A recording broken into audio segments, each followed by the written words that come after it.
Did the success of the first one, highest grossing R-rated film ever, I believe, did it take you by surprise at all? Yes, yeah. I never expected Ted to do what it did. I mean, I thought the idea was funny, and I knew how I wanted to execute it, but I didn't think it was gonna. I didn't know what it was gonna do. While we were filming Ted, I was living in fear of Bridesmaids, because that movie had just come out, and it, just felt very new and fresh and funny and sharp, and I remember thinking, shit, our movie's gonna suck, because it was an enormous success. It had made like $100 million, and I thought, God, if we can just get 2/3 of the way there, then I'll be happy. And lo and behold, we broke a whole bunch of records and wildly exceeded everyone's expectations. And I don't think you can ever predict that. I think there's an element of luck. I think there are movies that have been made with great care that have been colossal successes, and I think there are also movies that have been kind of rushed and cobbled together and written on a cocktail napkin and have been very disorganized, that have also accidentally become big successes. I think you see things both ways, and this was a movie that Ted was made with a lot of care to a lot of attention to detail. Clearly, but you get that success, and people are going to want more. And what was your attitude to that? Did you, were you always thinking of a sequel, or did you need to be convinced? No, I mean, it's a sequel was always kind of floating around. From the idea of doing a sequel was always floating around since the day the movie opened, and it was just a question of what it was going to be. And for me, the only thing I really cared about was how to make it something that was going to be a different experience for me, because you're putting in all these hours, you're putting in a lot of work, it's a lot of stress, and if you add to the fact that you're doing the same movie twice, which a lot of sequels fall into the trap of doing, then you're kind of making it drudgery that gives you no new stimulus. And so for me, the only thing I really cared about was, can we do something that's just completely different, and that is not a rehash of the events in Ted 1, but broadens these characters in the way that you try to from season to season of a television series. You're working with the same characters, and it's all about telling a new story. And you very much are telling a new story. It's kind of about acceptance, isn't it? Yeah. This underpins the comedy and everything. Could you tell us a little bit about that? Well, yeah. I mean, it's human beings, as inherently tribal as they are, always have a tendency to classify things, whether they know it or not, as us and them. Like, this is us and that's them, and we don't want them in our group, and we are different from them. And so much of Family Guy has been sort of a mockery of that, and I find that's here in the UK, they kind of get that. In the US, they're not quite tapping into that, and at least in the press, they tend to get very shocked and horrified and offended. And you come to the UK, and they're kind of getting what it is that we're. I think audiences get it back there, but every time some new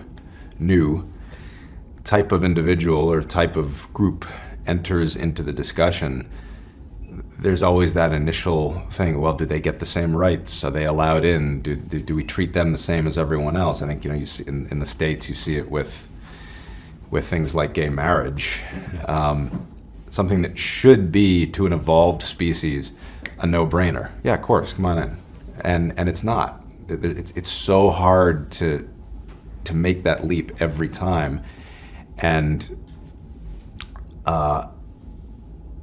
Amanda makes that point in her courtroom speech, that every civil rights battle, we're only able to recognize the injustice years after the fact, and when the next incident of injustice comes along, we're like, well, this is not that.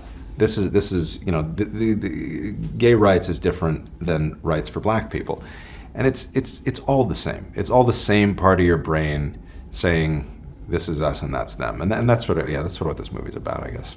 I would imagine for you, it's extremely hard work making this film. As fun as it is for us to watch it, you're not only directing it, but you're Ted as well.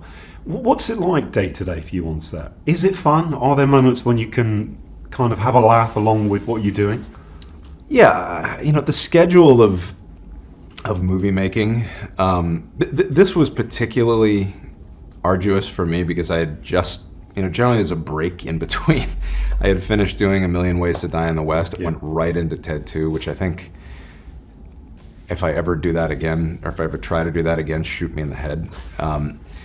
It's a lot of work, and so oftentimes, you know, it is fun, but you're also under such pressure with a filmmaking schedule because there's so much money at stake, and every minute of filmmaking is so expensive that it's like you're working with a gun to your head the whole time. So, you know, some filmmakers find ways to get around that. I mean, people like Clint Eastwood will lock into this thing of, okay, we're only doing this amount of hours, we're not going to kill ourselves, we're going to keep this an enjoyable experience, and I do respect that. I haven't yet figured out how to do that myself, but so that being said, with that intensity of the workload, it all comes down to who you're working with. And you know, if you have a no assholes policy, you're probably going to be okay even if you're doing crazy hours. And you know, with Mark and Amanda and Jessica and the whole crew, and you know, it's a great bunch, and that made it a lot easier. There are many standout scenes, but I have to mention two that just blew me away. The Busby Berkeley kind of style opening sequence. Where did that come from, that idea? And also I'm going to ask you about the Comic-Con fight, which having been to Comic-Con... Yeah. You know, the opening sequence was something that I wanted to do something. I'm a big fan of showmanship, and you know, there's a little bit of P.T. Barnum in me, I suppose, this whole idea of like exciting the audience that you're putting on a show. It's a sequel, so I wanted to do something that would communicate to the audience as, hey, get ready, this is going to be even bigger than the last one. It is a sequence there's one sequence that I was under colossal pressure to cut. It was that sequence. By the studio, by everyone I worked with, and if it doesn't work, then I went out on a limb, pretty much solo, for keeping it in, because I loved it. I thought it turned out great, and I thought it's a, you know, Ted. We start the movie with him being very excited about, you know, his life is great. He's just gotten married. Everything's fantastic, and this takes him into this kind of fantasy sequence, which is our opening credits, where he's just kind of, you know, he's expressing that, and then of course we come out of it and things have gone south very quickly. So, but that was a 3-day shoot. It was an English orchestra, the John Wilson Orchestra, that I've performed with several times over here, that did the track, and I was thrilled with the way that turned out. It turned out brilliantly. Thank you so much, Cool. Seth. Thank you.